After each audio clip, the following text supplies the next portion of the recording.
नमस्कार, स्वागत है आपका एनएमएफ न्यूज में। मैं हूं आपके साथ शबनम।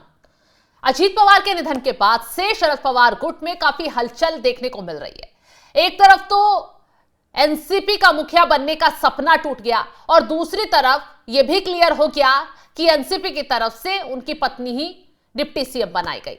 अब ऐसे में लगातार शरद पवार ये दावा कर रहे थे कि एनसीपी का जो अजीत पवार गुट का उनकी पार्टी के साथ विलय होने वाला था, लेकिन मुख्यमंत्री देवेंद्र फडणवीस की तरफ से क्लियर कर दिया गया कि कभी इस बात को लेकर अजीत पवार ने खुलकर चर्चा नहीं की और ना ही किसी पार्टी के नेता के साथ इस बात का जिक्र किया कि शरद पवार की पार्टी का अजीत पवार की पार्टी में विलय होने वाला था। हालांकि इस दावे को जैसे ही नकारा गया, जैसे ही शरद पवार के सपने पर पानी फेरा गया, एनसीपी में शरद पवार गुट में बड़ी हलचल पैदा हो गई।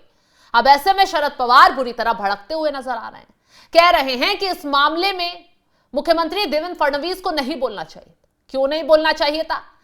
क्योंकि मुख्यमंत्री देवेंद्र फडणवीस ने सच जो उजागर कर दिया और जो प्लानिंग कर रहे थे शरद पवार, उसको चकनाचूर कर दिया।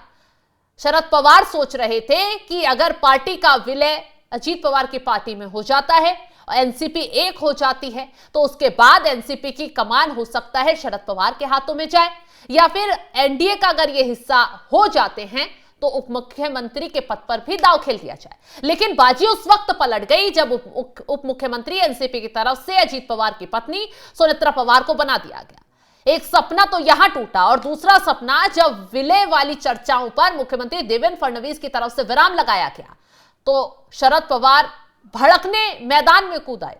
तुरंत कह रहे हैं कि मुख्यमंत्री देवेंद्र फडणवीस को इस मामले में नहीं बोलना चाहिए था। क्या कुछ कहा, ग्राफिक्स के जरिए आपको बताते हैं।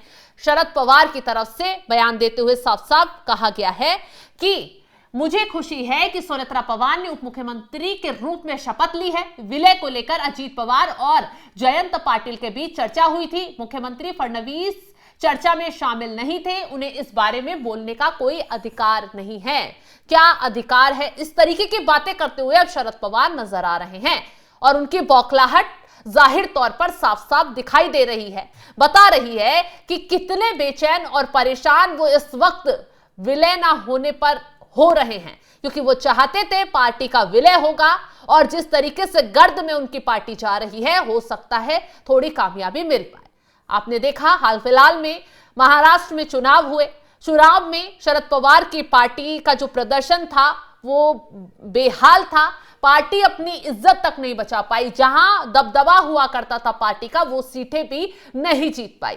तो अब ऐसे में शरद पवार को नजर आ रहा है कि जिन विपक्षी पार्टियों का साथ लेकर वो आगे चल रहे थे, उनका साथ उन्हें कामयाबी नहीं दिलवा रहा है। अजीत पवार से अलग होना या अजीत पवार के साथ बगावत करना उन्हें महंगा पड़ा है। जनता ने शरद पवार को बुरी तरह नकार दिया है। इसीलिए अजीत पवार ने जैसे ही अजीत पवार का निधन हुआ, शरद पवार ने वैसे ही राग अलापना शुरू कर दिया कि पार्टी का विलय होने वाला था। 8 फरवरी की तारीख तय की गई, लेकिन मुख्यमंत्री देवेंद्र फडणवीस ने, उनकी पत्नी और उन बड़े बड़े एनसीपी के नेताओं ने सामने आकर क्लियर कर दिया कि अजीत पवार ने ऐसी किसी बात की कभी कोई चर्चा नहीं की और ना ही कभी अंदर खाने ऐसी कोई मीटिंग हुई है जिससे यह क्लियर हो पाता कि दोनों पार्टियों का विलय होने वाला है। तो इस मामले को लेकर अब गहमा गहमी मची हुई है शरद पवार के गुट के अंदर, लेकिन मुख्यमंत्री देवेंद्र फडणवीस की तरफ से पूरे खेल को पलटकर शरद पवार की मुश्किलें बढ़ा दी गई हैं और यही वजह है कि शरद पवार अब मुख्यमंत्री देवेंद्र फडणवीस पर ही भड़कते हुए नजर आ रहे हैं।